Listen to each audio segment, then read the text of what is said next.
Bueno, entonces muy buenas tardes a todos. Mi nombre es Sara María Cobo, soy gerente de desarrollo de cuenta para las soluciones clínicas del CEBIER para la región de Latinoamérica Sur. Y el día de hoy quisimos invitar a la doctora Andrea Otero para que hablemos un poco acerca de este tema que sé que nos toca a todos como personal de salud. Yo soy médica, tengo una maestría en salud pública y bueno, nos parece importante que podamos hablar acerca de este tema hoy, como es el suicidio en personal de salud. Entonces, es un gusto para mí presentarles a la doctora Andrea Otero Ospina. La doctora Andrea es psiquiatra de la Universidad del Valle, con 17 años de experiencia, es especialista en psicología clínica. Actualmente trabaja en la clínica Imbanaco en Cali, Colombia. En el momento, pues bueno, fue presidente de la Asociación Colombiana de Psiquiatría durante el 2021-2022. Desde el 2019, de hecho, la doctora Otero ha venido liderando el equipo de las campañas de prevención de suicidio de la Asociación Colombiana de Psiquiatría y actualmente la doctora Otero es secretaria regional de la Asociación de Psiquiatras de América Latina para el periodo 2022-2024. Entonces es un placer, un gusto para mí presentar a la doctora Andrea Otero. Y bueno, esta es la primera sesión de un ciclo de 4 sesiones que tendremos. Más adelante les haremos llegar las invitaciones para la próxima sesión. Y bueno, el auditorio es todo suyo, doctora. Muchas gracias por estar aquí. Muchísimas gracias, Sara, por tu presentación. Zaira también, muchísimas gracias. Voy a compartir pantalla.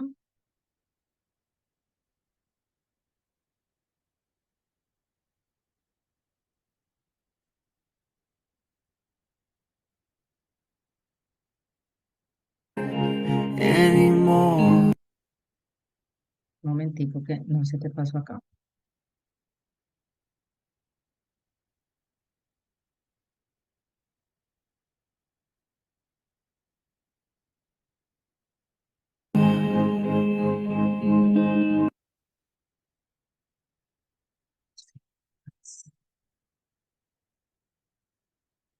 Dame un momento.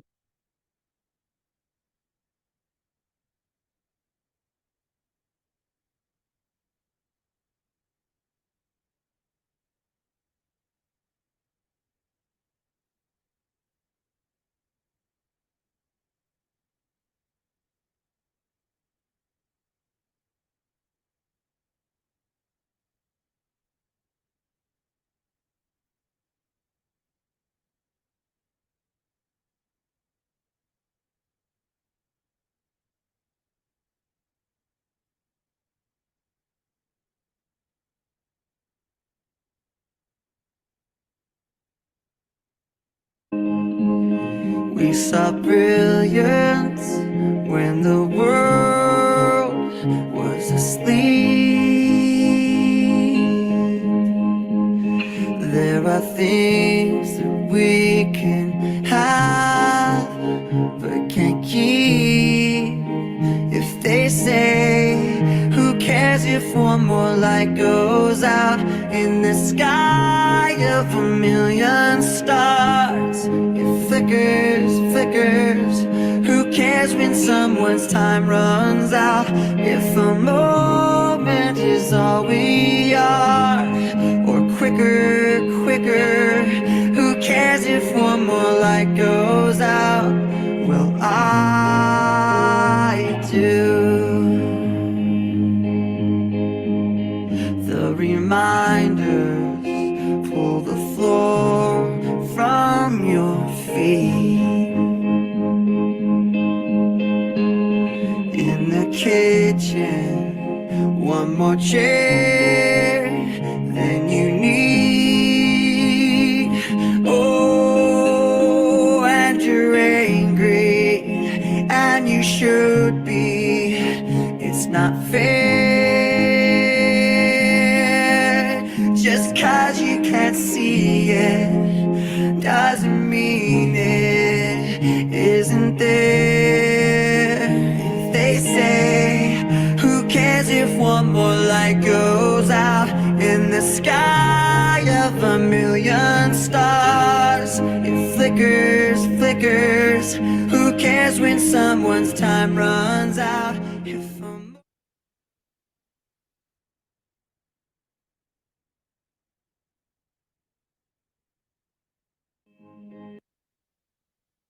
Bueno, muchísimas noches. Buenas noches a todos. Muchísimas gracias por su presencia hoy. Muchísimas gracias a El Sevier por la invitación. No sé por qué no pude mostrar la primera diapositiva, pero bueno, ya Sara me presentó.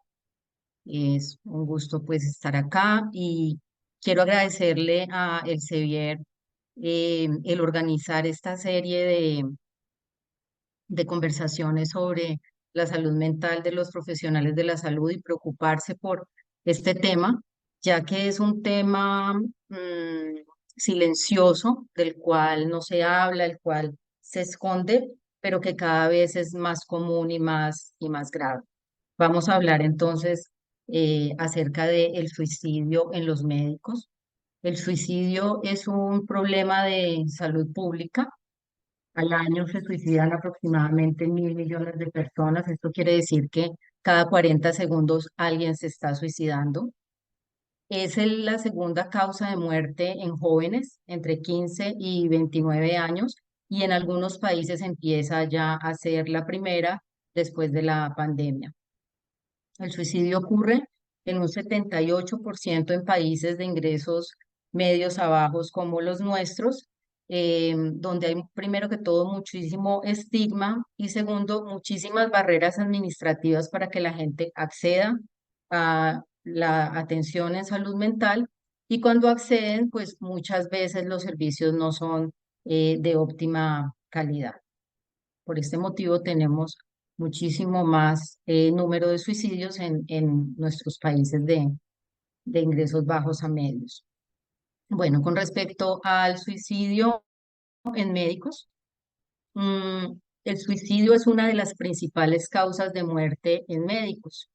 En general, los médicos no tenemos mayor riesgo de muerte, a pesar de que uno pensaría que con ese estilo de vida que a veces llevamos de trabajar en exceso, pueda que tengamos más riesgo, no sé, cardiovascular, pero no es así. Nosotros, en general, los médicos tenemos unos buenos seguros médicos y tenemos también el conocimiento que de una u otra manera nos lleva a cuidarnos un poco, pero no es así en el tema de la salud mental. Anualmente en Estados Unidos se suicida un médico cada día. En Latinoamérica no tenemos muy buenas estadísticas, además porque la mayoría de las muertes por suicidios médicos se esconden tras otro tipo de diagnósticos por el nivel de estigma que tenemos. Los médicos nos suicidamos 2 veces más que la población general y las médicas llegamos a suicidarnos hasta 6 veces más que la población general. Las especialidades con más alto riesgo son los médicos generales, básicamente por que los turnos, los trasnochos, trabajan en exceso, lo mismo pasa con los internistas, no ganan muy bien, entonces necesitan trabajar muchísimo más. Los psiquiatras y los anestesiólogos, básicamente porque conocemos muy bien los métodos, conocemos y manejamos muy bien los métodos suicidas, entonces cuando tomamos esa decisión es absolutamente infalible. Y los cirujanos generales también, al parecer, tiene que ver con el nivel de estrés y el trabajo excesivo. Las tasas de suicidios médicos no son homogéneas en todos los países. Digamos que los países donde los médicos trabajamos menos y donde los médicos somos como mejor remunerados, de alguna manera mejor tratados, en esos países hay menores tasas de suicidio y como vamos a ver más adelante, el suicidio en médicos se asocia muchísimo, no solo con depresión, como es en la población general, sino también con burnout, con agotamiento laboral. Bueno, las tasas de suicidio en la población general son de 11 por 100.000 habitantes, en Estados Unidos 12 por 100.000 habitantes, y en la población de militares, que es una población también de alto riesgo, es de 20, es el doble, pero en los médicos generales es 3 veces mayor 28 por 100.000 habitantes, y en los especialistas es 4 veces mayor, 40 por 100.000 habitantes. Medscape hace un reporte cada año, encuesta más o menos 12.000, 15.000 médicos de 29 especialidades diferentes, y lo que mostró la encuesta, cada año hacen preguntas diferentes. Lo que mostró el reporte en el año 2021 es que el 13% de los médicos habían tenido ideación suicida sin haber llegado a un intento suicida, y el 1% habían llegado a tener intentos suicida. ¿Qué es lo que pasa con las médicas? Les mencioné que las médicas se suicidan hasta 6 veces más que la población general. Normalmente en la población general los hombres tienen mayor tasa de suicidio que las mujeres, pero en la población de médicos las mujeres tienen una mayor tasa de mortalidad que los hombres. Tiene mucho que ver la carrera y la carga de trabajo, pero otro factor de riesgo importante es el de las relaciones. El matrimonio es reportado como un factor protector en los médicos, pero no en las médicas. Digamos que, eh, acorde a esta noticia, ser médico es duro, pero es más duro ser médica. ¿Por qué? ¿Qué es lo que ocurre? Nosotras las médicas no tenemos esas dificultades que tienen muchísimas mujeres en otras profesiones, donde de alguna manera tienen como eso que se llama el techo de cristal, tienen menor remuneración, menos oportunidades. Eso no pasa en medicina. En medicina las médicas trabajamos por igual que los hombres, ganamos por igual, logramos acceder a posiciones como jefaturas, como presidencias, en asociaciones, o sea, laboralmente nosotras no somos discriminadas, ¿sí? Pero en nuestros roles familiares sí hay una gran disparidad. Digamos que las mujeres en el matrimonio tenemos mucha más carga en el hogar, más carga en el cuidado de los niños que los hombres, y entonces esto genera un mayor conflicto familia-trabajo. Digamos que el hombre, el médico, se va a trabajar con esa sensación del deber cumplido, de que se va, él es el proveedor, tiene que ir a trabajar y él se va tranquilo. La mujer médica se va llena de culpa, pensando que está dejando de hacer un trabajo adecuado con sus hijos, que no está cuidando adecuadamente a sus hijos, y eso genera un gran conflicto. Eh, digamos que este conflicto, la inequidad en la división de las labores domésticas, también las obligaciones laborales que son por igual, o sea, no son menores porque en la casa tenga más trabajo, pues resulta en un gran conflicto familia-trabajo, y esta sobrecarga más este conflicto familia-trabajo se asocia muchísimo con depresión, y pues obviamente la depresión se asocia muchísimo con suicidio. Bueno, ¿por qué es que los médicos se suicidan más que la población general? Eh, Primero, tenemos algunos, digamos, factores de riesgo que nos hacen acercarnos más hacia el suicidio. El primero es que nuestro ambiente psicosocial en el trabajo es muy pesado. Hay muchísimos conflictos entre los colegas, no sabemos trabajar en una forma cohesiva, en equipo. No tenemos un suficiente soporte social a nivel de nuestras instituciones, y somos muy individualistas. Por otro lado, solemos tener ciertas características específicas de personalidad, como son, por ejemplo, el perfeccionismo, ser muy detallistas, la sensación exagerada del deber, de la responsabilidad, el deseo de agradar a todo el mundo. Esto es maravilloso en nuestro trabajo, lo aprecian y lo valoran muchísimo, pero para nosotros aumenta muchísimo el estrés y la depresión. Estas características de personalidad nos ponen en ese riesgo. Lo otro es el agotamiento por compasión.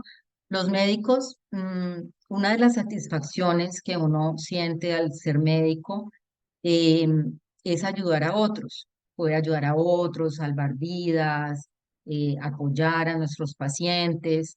pero ese contacto permanente con las malas noticias, con la ansiedad de nuestros pacientes, de sus familiares, con la enfermedad, con el sufrimiento, con la muerte, nos va agotando por compasión progresivamente. Lo siguiente es que no pedimos ayuda. En nuestra cultura de la educación médica, em, debemos ser fuertes, debemos ser invulnerables, solamente los fuertes salen adelante, se van quedando muchos en el camino, y eso nos lleva a un gran estigma con respecto a agotarse, a deprimirse, a requerir ayuda, y entonces nos volvemos como muy herméticos. Lo otro son las demandas por mala práctica. Muchas veces los médicos nos convertimos en lo que se llama segundas víctimas, y es que cuando hay un evento adverso, generalmente el médico no quiere hacer daño al paciente, ¿sí? Y pues eso le genera muchísimo estrés, muchas alteraciones psicológicas se acompañan de este evento de segunda víctima, y cuando esto se acompaña de demandas por mala práctica, muchas veces se asocia con suicidio. Es algo a lo que los médicos le tienen muchísimo pánico y que les genera muchísimo compromiso, digamos, emocional.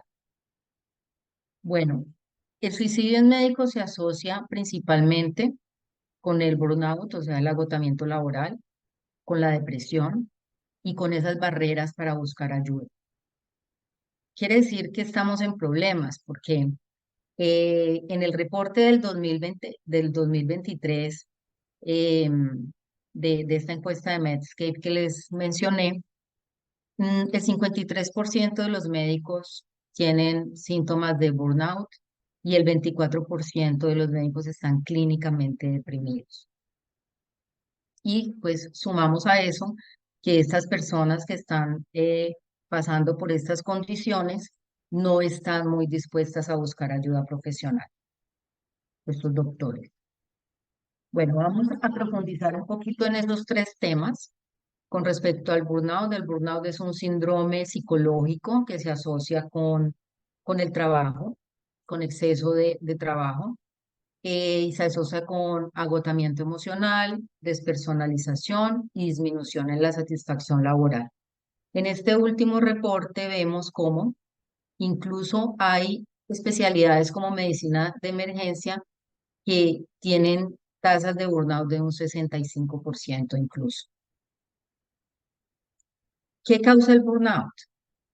Mm, pues hay muchísimas causas, pero digamos este estudio muestra dentro de las causas que más se asocian con burnout, la historia clínica electrónica. Realmente nos agota la historia clínica electrónica, no nos permite como fluir. Digamos que si uno ve a un psicólogo trabajando, él está sentado, conversando, pudiendo poner plena atención en su paciente. Nosotros no, nosotros estamos haciendo tres cosas al mismo tiempo. Estamos escribiendo, estamos haciendo la fórmula y una cantidad de cada vez más labores administrativas que nos van cargando, digamos, el sistema actual de atención, y entonces eso nos genera estrés y agotamiento. Las largas horas de trabajo. Preocupaciones económicas, llama eso la atención, pero es real, los médicos nos endeudamos muchísimo, solemos llevar muchas veces estilos de vida que no corresponden realmente a nuestros ingresos. Pueda que ganemos bien, pero generalmente estamos viviendo como por encima de nuestras posibilidades, y en muchas oportunidades esto tiene que ver con querer darle a la familia, a los hijos, digamos, una compensación por todo ese tiempo y atención que no le podemos dar. Mencionábamos ahora el tema de la segunda víctima, y es porque hay una cultura de no permitir errores para los médicos. Digamos que ni los pacientes permiten que el médico se equivoque, ni los mismos compañeros, y el médico mismo en su perfeccionismo y en la forma como fue educado, tampoco se permite equivocarse. ¿Cuáles son las consecuencias? Son devastadoras. Primero que todo, se asocia muchísimo con abuso de sustancias, sobre todo licor, depresión, ansiedad y con suicidio. Pobre calidad en el autocuidado, empieza a perderse esas actividades de autocuidado. Mayores errores médicos porque uno de los síntomas importantes es la dificultad para concentrarse que se empieza a presentar. Se empieza a sentir una sensación de como cinismo, desinterés, insatisfacción y muchos médicos incluso dejan su práctica. Se vio en la pandemia que muchos médicos incluso sin tener el dinero para sobrevivir se retiraban de sus trabajos y decían, ya veré cómo hago, pero no quiero más estar acá. Y otro síntoma muy importante del agotamiento laboral es la irritabilidad. Entonces empieza a haber una interacción muy disfuncional con los colegas.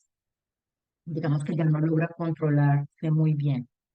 Em, Estábamos así cuando llegó la pandemia. Ya veníamos mal, ya veníamos con unas tasas altas de agotamiento laboral. Llegó la pandemia. Atención que el Ministerio de Salud acaba de confirmar el primer caso de coronavirus en Colombia. Rubén Darío Sí, Bayona. nuestra normalidad cambió. Lo dicen las cifras, lo dicen las noticias, lo decimos a diario, hasta lo dicen los comerciales que vemos. Nuestra forma de interactuar cambió, nuestra forma de saludar cambió, nuestra forma de despedirnos cambió. De hecho, muchos de nosotros no alcanzamos a despedirnos. Más de 20.000 muertes por COVID-19, entre ellos hermanos, madres, hijos, parejas, colegas, amigos que no pudieron despedirse, ahora sufren en silencio. Y que al perder una vida pueden estar pensando en quitarse la suya. No los dejemos solos, nos necesitan. Que no te dé miedo preguntar, ¿estás pensando en suicidarte? Hay preguntas que salvan vidas. Tú puedes hacerlas. Prevenir es preguntar.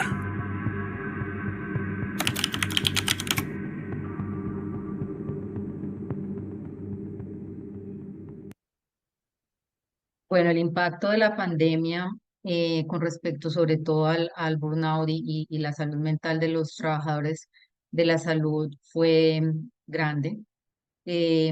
Digamos que de todas las personas que se encontraban con agotamiento laboral en el 2021, el 80% ya venían con burnout, pero la pandemia incrementó en un 21% la tasa de burnout.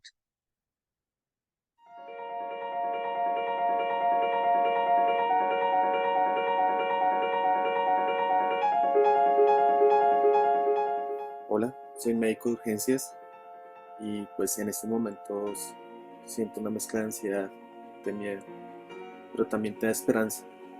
Ansiedad al no saber a qué me voy a enfrentar con cada nuevo paciente que llega. Miedo de poder contagiarme y contagiar a los que más quiero. Pero también siento esa esperanza, porque sin importar cuál sea el caso, siempre está en nuestra mente hacer todo para que el paciente pueda recuperarse y para que pueda estar con toda su familia.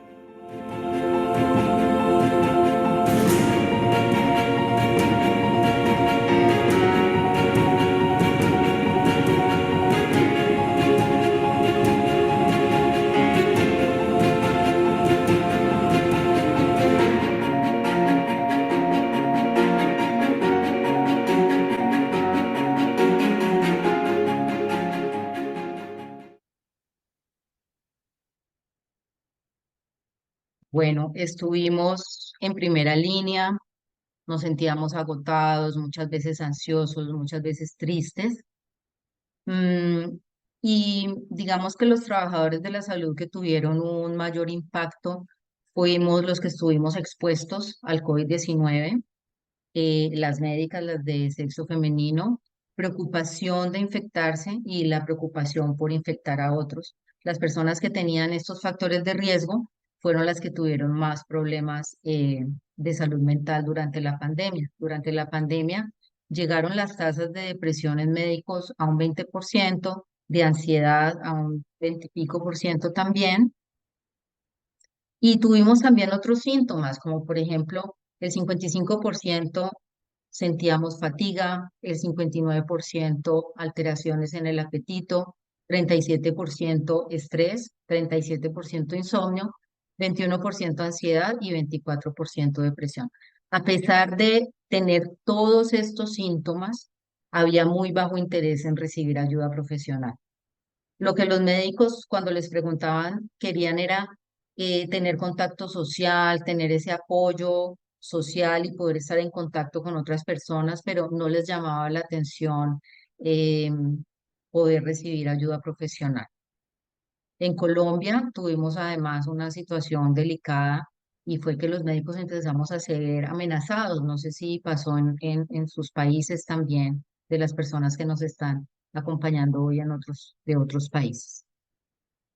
Es un héroe, pero ya no volverá a estar conmigo así sea un héroe. Mientras en el mundo el personal médico es admirado por su entrega durante la emergencia por coronavirus, en Bogotá son amenazados. Eso no lo podemos permitir.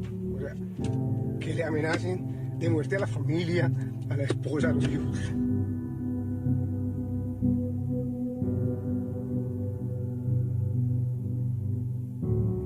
En ocasiones me he sentido ansiosa, he tenido problemas para dormir.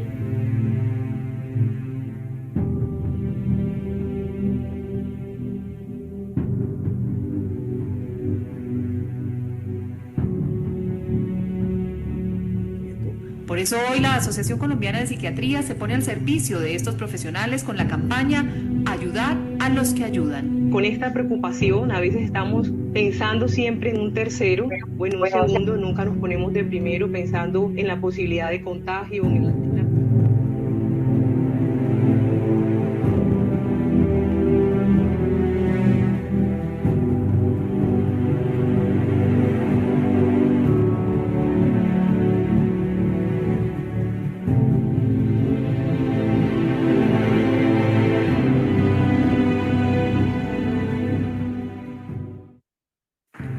Tenemos en la asociación, realizamos durante la pandemia una caja de herramientas psicológicas para el cuidado de la salud mental en épocas de COVID para trabajadores de la salud.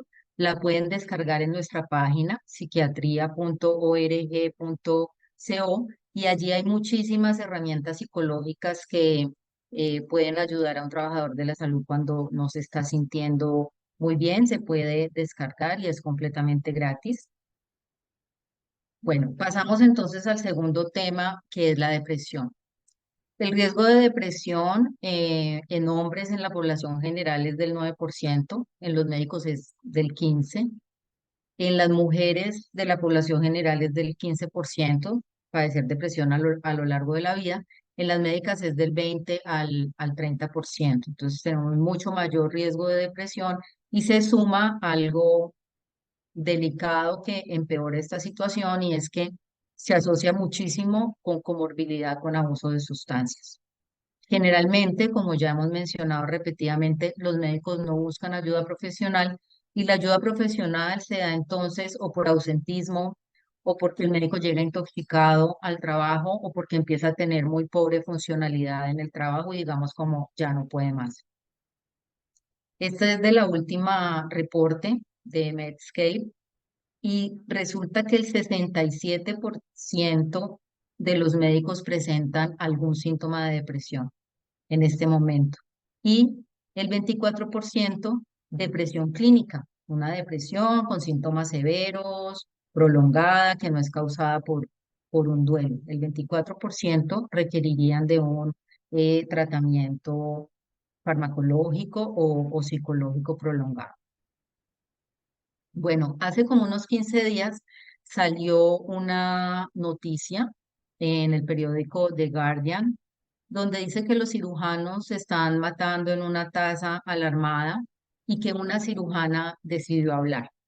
Ella es Kerry Cunningham, es una cirujana de cuello, experta en cáncer de tiroides del Mass General Hospital, que recientemente fue la presidente de la Asociación Americana de Cirujanos. Ella en el meeting de la Academia Americana de Cirugía, que ustedes saben que viene mucha gente de todas partes del mundo a estos meetings.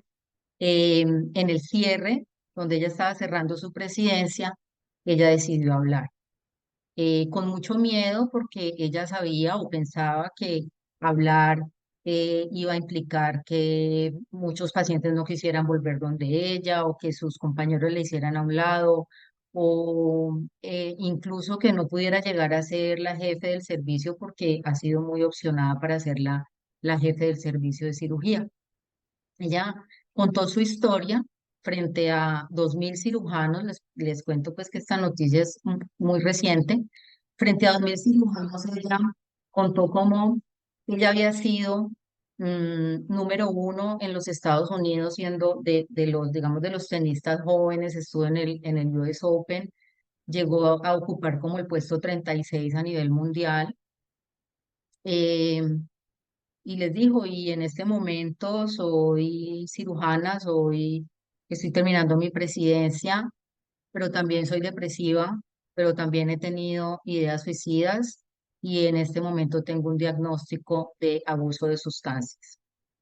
Y contó toda su historia, ¿no? Cómo ella en esas giras, cuando era tenista, se sentía muy sola, se sentía muy mal. Luego tuvo una lesión que la obligó a estar 6 meses por fuera de las canchas de tenis y se deprimió muchísimo y cuando se recuperó de la lesión no quiso volver a jugar. Pero entonces entró a estudiar medicina, fue una estudiante sobresaliente, luego fue a estudiar cirugía y posteriormente fue a Harvard a hacer su fellow. Allá mientras hacía su fellow, bueno, se casó, tuvo dos hijos y se encontró con una compañera de la universidad que estaba haciendo allá también estudiando, que estaba haciendo residencia, y esta compañera, mientras estaba haciendo la residencia, empezó a presentar depresión, entraba y salía de hospitales, de rotaciones, y en una de esas salidas de una hospitalización, como a los 3 días, se suicidó. Ella dice que sintió mucha rabia porque nunca nadie la volvió a mencionar y a ella le dio eso mucha rabia y mucho dolor. Resulta que durante la pandemia ella se divorció. Mm, ella fue quien se fue de la casa, se sentía muy culpable con sus hijos, no, creo que son 2 niñas, no estoy segura. Se sentía muy culpable y empezó a tomar licor en exceso. Tomaba todas las noches, tomaba. Y en una reunión de un cumpleaños de un compañero de trabajo, ella se pasó un poco de copas y le empezó a contar a sus compañeros cómo se estaba sintiendo, que se estaba sintiendo suicida. Entonces uno de sus compañeros tuvo la buena, acertada idea de comentarle al jefe. El jefe la llamó y le dijo que se tomara un tiempo, que se podía tomar un tiempo. Ella fue a rehabilitación. Al volver de rehabilitación recayó, tuvo que volver a una rehabilitación más prolongada y finalmente se reintegró a su trabajo. eh, y ella dice que en este momento ella es mucho mejor persona y mucho mejor médico, eh, posterior, digamos, a haber vivido todo este proceso.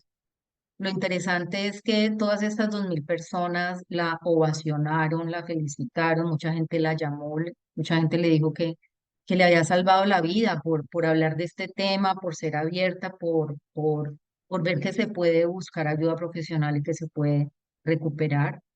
Em, y bueno, entonces por eso hablar de suicidio y buscar ayuda y no quedarse callado es tan importante. Bueno, tenemos también una caja de herramientas para el manejo de depresión. Son herramientas psicológicas, obviamente para síntomas leves. Obviamente si los síntomas son moderados o severos, pues se requiere una ayuda profesional, pero estas herramientas siempre sirven. También se puede descargar sin ningún costo de nuestra página. Estas son las personas que participaron en la construcción de las cajas de herramientas. Todos ellos son psicólogos. Estas en ese momento eran residentes de psiquiatría, hoy en día ya son colegas. Bueno, aquí estoy yo, este es Mauricio de la Estrella, el actual presidente de la asociación, y Luis Miguel Ortiz, que es un publicista voluntario de la asociación, pues quien ha llevado a cabo todas nuestras campañas ha liderado, digamos, el equipo. Bueno, em, tercer punto que ya hemos venido mencionando y que es muy importante son las barreras para buscar ayuda profesional. Entonces, los médicos, ¿qué hacen? Negar los síntomas, autodiagnosticarse, autotratarse como gran cosa si es que llegan a reconocer que hay una depresión o que necesitan algún tipo de tratamiento. Y hay un gran estigma y muchísimas preocupaciones acerca de la carrera, acerca de tener problemas por el hecho de mostrarse vulnerables o, entre comillas, débiles. Cuando le preguntan a los médicos por qué no buscan ayuda cuando tienen burnout o depresión, ellos dicen el 52% que no, que los síntomas no son suficientemente severos, negación, que pueden sobrellevarlos sin necesidad de ayuda profesional, el 46%. El 40% dice que está muy ocupado para buscar ayuda. El 20% dice que le da mucho temor, como que no haya confidencialidad y que esto tenga consecuencias en su carrera. Y el 6% dice que no confía en los profesionales de la salud mental. Como que tenemos como fama de chismosos, pero no lo somos, no es verdad. Bueno, ¿cómo están lidiando entonces los médicos con esta cuando no se sienten bien? Entonces el 68% dice que pasa tiempo con su familia y amigos, el 66% que hace actividades o hobbies, el 63% ejercicio, el 49% buscar dormir bien, 44% comer saludable y solamente un 9% busca la terapia cuando no se siente bien. Acá J Balvin, que es un famoso cantante de reggaetón en Colombia, es famoso a nivel mundial, les manda un mensaje. Buenos días, buenos días, buenos días, buenos días, buenos días, buenos días. Quiero aprovechar para saludarlos y para tocar un tema que muy pocas personas hablan y es sobre la ansiedad. La ansiedad. Yo sufro de ansiedad y trato de contrarrestarla por medio de muchas maneras, por medio de un psiquiatra, por medio de la meditación, por medio del deporte, pero mucha gente por allá afuera son ansiosos y no saben que sufren de ansiedad y tienen una vida una mierda. Cuestiónense y pregúntense si o busquen ayuda profesional si tienen ansiedad, porque eso no se le desea a nadie. No tengan miedo, peor es vivir así. Bueno, él nos apoyó en alguna campaña de prevención de suicidio. Bueno, ¿qué debemos hacer? ¿Qué es lo que debemos hacer? Lo siguiente que voy a mencionar, o sea, de todo lo que vamos a hablar, tiene mucho que ver con las siguientes actividades que vamos a hacer en estas sesiones de salud mental, pero yo voy a dar pues como un pasón muy superficial de, de lo que podemos hacer para sentirnos mejor. Durante la pandemia nos reunimos, Laura es psicóloga y Lina es una psicóloga investigadora que tiene mucha experiencia en nuestra ciudad en ayudar a organizar equipos de trabajo dentro de las instituciones para pues ayudar digamos, promover la salud mental de los profesionales de la salud. Entonces nos sentábamos, era la pandemia, nos sentábamos todos los viernes en la mañana a trabajar en un programa para promover la salud mental y la calidad de vida del personal médico. Dentro de lo que encontramos entre la experiencia de Lina, lo que buscamos en la literatura, era que las principales intervenciones para la prevención y el cuidado de la salud mental que pueden promover el bienestar emocional de los médicos son primero que todo el autocuidado, segundo la identificación y manejo de emociones y tercero las redes de apoyo. Entonces, digamos, esto es una propuesta porque a pesar de que sí existen pues muchos servicios en el mundo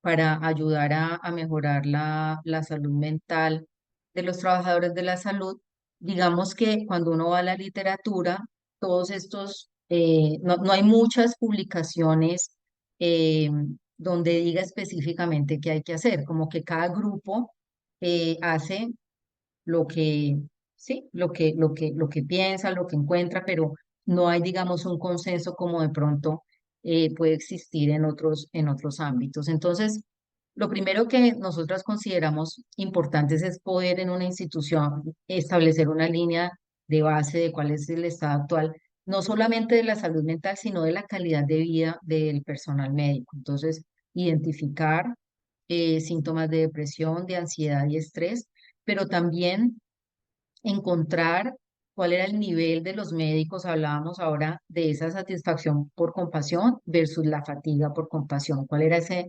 estado de los médicos? En la fatiga por compasión está no solamente el burnout, sino el estrés traumático secundario, que podemos llegar a ese punto de afectación por la fatiga por compasión, y eso es lo que muchas veces hace que los médicos digan, no puedo más y me voy a retirar de mi práctica. Eh, y tercero, identificar el estado de la calidad de vida de los colaboradores de la institución a partir de niveles de satisfacción, compromiso, emociones positivas o negativas con respecto al trabajo. El siguiente eje, pues, es el autocuidado, buscar que los médicos hagan actividad física regular, alimentación saludable, comprensión y regulación del estrés, tiempo de goce para sí mismo, duerman bien y prevenir el consumo dañino. Normalmente, o lo que suele pasar, pues es que no hay un balance vida-trabajo. O sea, los médicos trabajamos demasiado y por estar trabajando demasiado no dedicamos tiempo al autocuidado. Y cuando nos empezamos a sentir mal por trabajar demasiado, ya sea que nos sintamos quemados o que empecemos a deprimirnos, porque el burnout y la depresión no son lo mismo, pero generalmente van casi que juntos, eh, hacia donde vamos generalmente es a que queremos comer comida chatarra, decir como yo trabajo mucho, yo me merezco una hamburguesa, yo me merezco un helado, yo merezco comer dulce. Es como la manera de consentirse, donde pues le hace daño a la salud, el sueño se empieza a afectar, pero generalmente lo que se hace es la evitación. O sea, no me siento bien, entonces huyo de mí. Entonces, ¿qué hago? Tomar, rumbear, a veces consumir sustancias, evadirse de esa mala sensación que se está teniendo.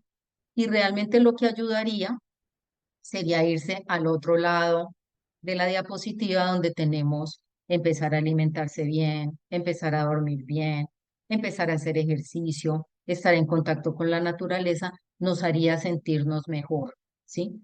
Que hacer lo que normalmente hacemos, que es lo que está al otro lado de la diapositiva. Bueno, en el eje 3 está lo más difícil y complicado que hay para trabajar con un médico, y es tratar de ayudar al médico de que identifique y maneje asertivamente sus emociones. Manejar las emociones no es controlarlas, o sea, las emociones son imposibles de controlar. Ellas tarde o temprano salen, entonces es mejor aprender a trabajar y a agenciarlas porque eso va a dar una mejor calidad de vida. Entonces, primero, aprender a identificar las emociones, aprender, porque es que no sabemos, nosotros no sabemos, no conocemos el mundo de las emociones, somos supremamente racionales. Entonces, identificar la emoción, tramitar las emociones para poderlas exteriorizar. Digamos, la solución no es controlarlas, la solución es tramitarlas y poderlas exteriorizar de una manera sana, porque si no, ellas cuando se exteriorizan con ira, se exteriorizan con ya una depresión, se exteriorizan de una manera descontrolada, digámoslo así. Entonces, pero los médicos casi no, o sea, es muy difícil trabajar este tema con ellos, digamos, es el reto más grande. Y prevenir el consumo dañino. ¿Por qué prevenir el consumo dañino acá? Porque lo que hace un médico cuando las emociones, bueno, no, estoy generalizando, pero cuando las emociones están que explotan y ellas salen porque salen y la persona no se siente bien, pues muchas veces la mejor solución es una anestesia. Tomar licor o consumir drogas es una forma de anestesiar esas emociones que la persona siente que no las está pudiendo manejar. El tema de las emociones tiene mucho que ver con algo que mencionamos anteriormente, que es la cultura de la invulnerabilidad al interior del trabajo. Entonces, somos racionales, no podemos mostrarnos vulnerables, no nos damos el permiso de mostrarnos vulnerables y tenemos muy poco contacto con el corazón, o sea, con las emociones. Entonces, cuando las emociones empiezan como a aflorar y a hacernos sentir mal, ¿qué hacen normalmente? Evasión. Entonces debe ser que estoy mal en la relación, voy a buscar una nueva relación de pareja, o voy a buscar un nuevo trabajo, o me voy a cambiar de casa, o me voy a comprar un nuevo carro, y la solución no está allí, la solución está dentro de nosotros, mirando dentro de nosotros. Hay muchísimas estrategias como la terapia cognitivo-conductual, los diarios de autorreflexión, de mirar qué pasó durante el día, o muchas veces reparentizarse. ¿Por qué se habla aquí de reparentizarse? Porque muchos médicos hubo cierto tipo de maltrato durante la formación, que no es tanto maltrato, sino es una cultura, ¿no? Una cultura de vulnerabilidad, de tapar, de no mostrar, de no expresar nada, de aguantar todo, de tener que ser, entre comillas, fuerte. Pero muchos, porque hablábamos de unos rasgos de personalidad, de perfeccionismo, de necesidad de aprobación, de exceso de responsabilidad, y todos esos rasgos de personalidad muchas veces vienen de situaciones de infancia. O sea, nosotros, muchos, no estamos exentos de haber sido maltratados, o muchas veces lo tuvimos todo, pero no tuvimos ese acompañamiento emocional, ¿no? Muchas veces hay unas heridas de abandono emocional o de rechazo, o muchas veces maltrato, muchas veces padres alcohólicos, madres alcohólicas, padres narcisistas o madres narcisistas que nos hacen tener ese tipo de personalidad y desde muy pequeños cerrar nuestro corazón, ser completamente racionales y, como lo que hablábamos de la doctora Cunningham ahora, andar por la vida buscando solamente el éxito profesional y encerrándonos en el trabajo, para evitar precisamente esas emociones que muchas veces traemos guardadas desde la infancia. Un poco el trabajo que hay que hacer, como mencionábamos ahora, era tratar de liberarse, ¿no? Liberarse y abrirse un poco y permitirse ser auténtico, dejar de ser ese perfecto, ¿sí? Ese niño o esa niña perfecta que ha sido desde chiquito, que es lo que esperaban en su casa o lo que tuvo que ser para ser aceptado o para buscar aceptación y amor que de pronto no había. Entonces es como lograr ser, el trabajo es como lograr ser auténtico. Es como el mayor regalo que un ser humano se puede dar, o sea, ser auténtico, no importa al que le guste, al que no le guste, dejar de buscar esa aceptación. Un poco se ve así como este video, esa liberación.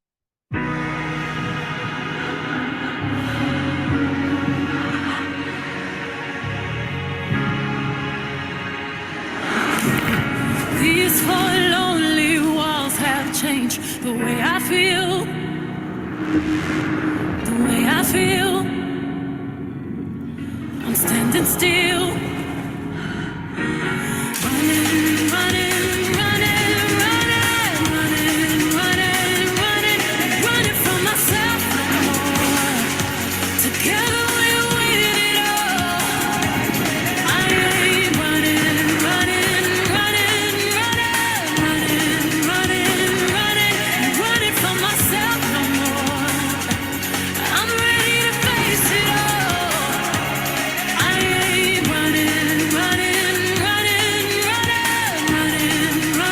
Gabriel.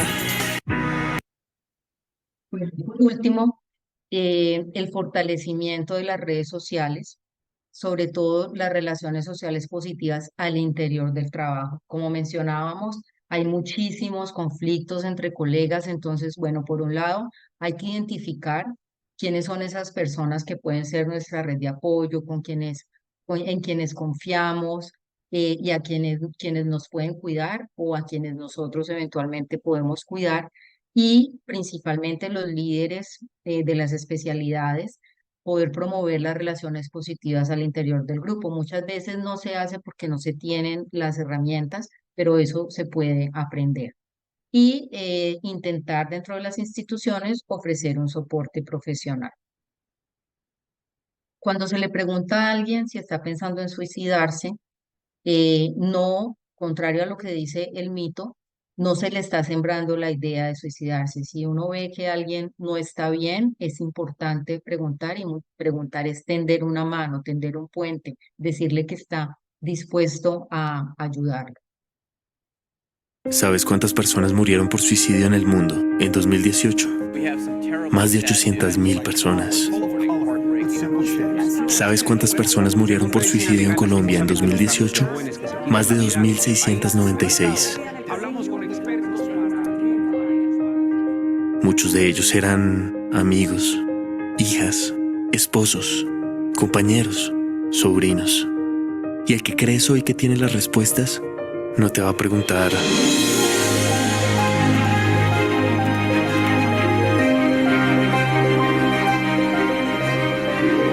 hay preguntas que salvan vidas. Tú puedes hacerlas. Prevenir es preguntar. 10 de septiembre de 2019, Día Mundial de Prevención del Suicidio.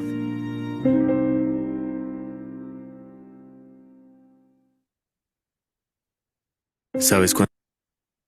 Bueno, toda esta idea dio a luz un programa en la clínica donde trabajo que se llama Doctores OK, el programa DOC, donde participa medicina laboral y psiquiatría. Ahora estamos trabajando en un programa para el plan de atención al empleado para todos los trabajadores de la salud de la clínica. Este es el equipo de creativos de las campañas, de algunos de los videos que les he mostrado hoy. Luis Miguel Ortiz es un publicista que es pues quien lidera el equipo. Esta soy yo, que encontré por fin un lugar en el mundo. Y bueno, siempre le agradezco a este gran equipo por su voluntariado en la asociación para realizar esas campañas. Bueno, como conclusión, hay una alta prevalencia de médicos que cometen suicidio, lo cual justifica estrategias de prevención en los lugares de trabajo. Los lugares de trabajo deben intentar hacer cambios organizacionales para dar espacio a los médicos a recursos fundamentales como comer, hacer ejercicio, dormir, pasar tiempo con otros. Tratar de instaurar un sistema de apoyo de pares, sistemas para monitorear el bienestar de los médicos, intervenciones que tengan evidencia, como por ejemplo mindfulness o terapia cognitivo-conductual, tratar de mejorar el diagnóstico y tratamiento de depresión y abuso de sustancias, mejorar la expresión de necesidades y emociones, el gran reto, soporte psicológico 1 a 1, con vías a referir de una manera discreta, porque algo muy importante para los médicos es la confidencialidad, y desestigmatizar el pedir ayuda. Muchísimas gracias por su atención. Muchas gracias, doctora. Pues bastante interesante toda la presentación con información relevante también para el personal médico. Y bueno, al respecto hay un par de preguntas en la sección de Q&A que me gustaría, que ya se abordaron un poco en las conclusiones, sin embargo, pues me gustaría como profundizar un poco con usted. La primera pregunta nos comenta un asistente lo siguiente: siento que las instituciones donde laboramos se centran mucho en la humanización con el trato a los pacientes. Sin embargo, en mi experiencia, hasta el momento no se piensa en la humanización de los médicos. Es muy frecuente la sensación de que somos un número que debe producir. Entonces, bajo esta lógica, ¿qué estrategias recomendaría a las instituciones para mejorar la salud mental de los médicos? Por una parte, y por la otra parte, ¿qué estrategias pueden tomar los médicos y el personal de salud de forma individual en caso de no contar con la ayuda de la institución? Esa es la primera pregunta.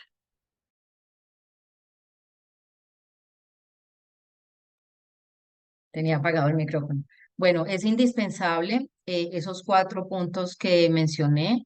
El primero es el autocuidado, hacer ejercicio, tratar de meditar, alimentarse bien, estar en contacto con la naturaleza, dormir bien, tener contacto social frecuente, ojalá no de una manera loca y descarriada, sino ese contacto social tranquilo con la gente con la que uno se siente bien. Por otro lado, esto que también mencioné ahora, que tiene que ver con tratar de entrar en contacto con nuestras emociones, tratar de salirnos tanto de nuestra mente y tocar nuestro corazón, mejora nuestra calidad de vida. El apoyo, digamos, tratar de llevar unas buenas relaciones entre nosotros, en nuestros equipos de trabajo, velar por esas buenas relaciones. Si el jefe no lo hace, hagámoslo nosotros, tratemos de velar por unas buenas relaciones interpersonales y ayudarnos entre nosotros, dejar de ser tan individualistas. Son como puntos importantes que podemos hacer nosotros mismos, ¿no? Buscar ayuda profesional si no nos sentimos bien, es lo otro. Y las instituciones, pues lo ideal es que las instituciones tengan ese espacio, ese programa dirigido a los médicos que necesiten buscar ayuda profesional, que sea un programa discreto que asegure la confidencialidad, porque si no, no va a salir adelante.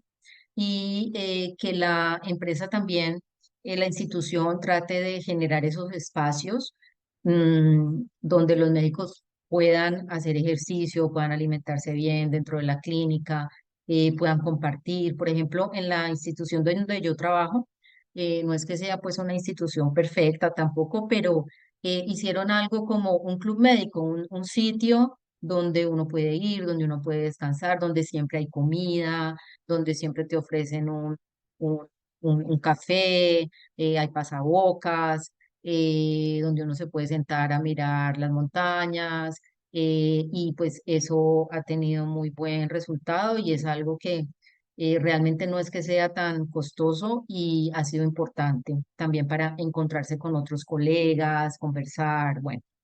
em, eso pienso que es en general, que la institución se preocupe por la salud mental de los médicos y haga lo que esté a su alcance. Muchas gracias, doctora. Bueno, pues tenemos muchos mensajes felicitándola y Gracias. agradeciendo este espacio que además es muy relevante poder hablar de estos temas que pocas veces son tratados, ¿no? La salud mental dentro de los médicos es un tema relevante que hay que discutir y que hay que tratar también. Pues tenemos bastantes comentarios al respecto, pero me gustaría nada más, la última pregunta también por respeto al tiempo que ya estamos excediéndolo un poco. La última pregunta sería, ¿cuáles son los hábitos o tips que pueden empezar a implementar para tener una buena salud mental desde que uno es estudiante de medicina? Esa sería como la última pregunta. Una disculpa a todos que hay muchos comentarios que no podemos abordar en su totalidad, pero bueno, les haremos llegar la grabación para que ustedes también puedan volver a consultar los temas importantes de la sesión. Entonces, perdón, doctora, le cedo la palabra. Muy bien. Ok, sí, con respecto a los estudiantes de medicina, obviamente estudiar medicina es durísimo. Muchas veces no hay tiempo para nada, pero hay que sacar el tiempo como sea para hacer media hora diaria de ejercicio, meditar, así sea 20 minuticos antes de quedarse dormido. La vida no puede ser solo estudiar y sacar buenas notas. nadie nos va a preguntar las notas, ni cuánto sacamos, ni cuál fue nuestro promedio, ¿sí? Al final nos graduamos, ¿sí? No los estoy invitando a que sean mediocres, pero no pueden olvidar tener una vida, ¿sí? Cultivar sus amistades, tratar de compartir con ellas, con su familia, eh, alimentarse bien, a pesar de que no hay tiempo, a pesar de que muchas veces uno como estudiante no tiene el dinero para alimentarse bien, ¿no? Pero hay que tratar de comer frutas, de comer verduras, de comer alimentos saludables, de hidratarse, es estar preocupado por el bienestar, tratar de dormir bien, de dormir suficientes horas, de reponer esas horas que no se durmieron durante los turnos. Eso es más importante que el promedio en la carrera. Es mucho más importante. Muchas gracias, doctora. Sara, si quieres, concluimos entonces Sí, con la sesión. Adelante. sí. Doctora Otero, muchísimas gracias por este primer espacio que tuvimos, pues iniciando este ciclo de conferencias que vamos a tener alrededor de la salud mental y de todo lo que expusiste, pues frente a la caja de herramientas que se desarrolló durante la pandemia. Creo que aquí, pues obviamente muchos nos conectamos con este sentir, muchos de aquí fuimos primera línea en la pandemia y tuvimos como toda esta... em, listado de sentimientos, emociones, sensaciones, ansiedad y demás. Y creo que como que ya en este punto pospandémico en el que estamos es un buen momento como para revisar cómo nos sentimos durante ese tiempo, cómo reaccionamos, las consecuencias que estamos viviendo hoy en día. Como comentaba pues Zaira, hay muchísimos comentarios frente a, digamos, colegas que sintieron lo mismo, que necesitaban este espacio, que les sirvió pues como mucho para reflexionar todo lo que vivimos. Entonces, nada, te agradezco mucho esta primera sesión. A todos, como dijo Zaira, queda obviamente el video y más adelante se subirá a las diferentes redes sociales que manejamos, YouTube, seguro también lo van a encontrar disponible. Entonces, pues nada, para desearles a todos una feliz noche. Muchísimas gracias, doctora Otero, y nos seguiremos viendo en las sesiones de más adelante que tendremos seguramente ya para el próximo año, porque ahora terminando año todo el mundo está como con muchas actividades al tiempo. Entonces creemos que para sacar como más provecho de estos espacios, lo lanzaremos ya para el próximo año, ¿vale? Muchas gracias, Doc. Ok, muchísimas gracias. De nuevo, gracias por la invitación y a todos los asistentes que nos acompañaron. Vale. Buenas Feliz noche noches. para todos. Adiós, que estén muy bien. Chao.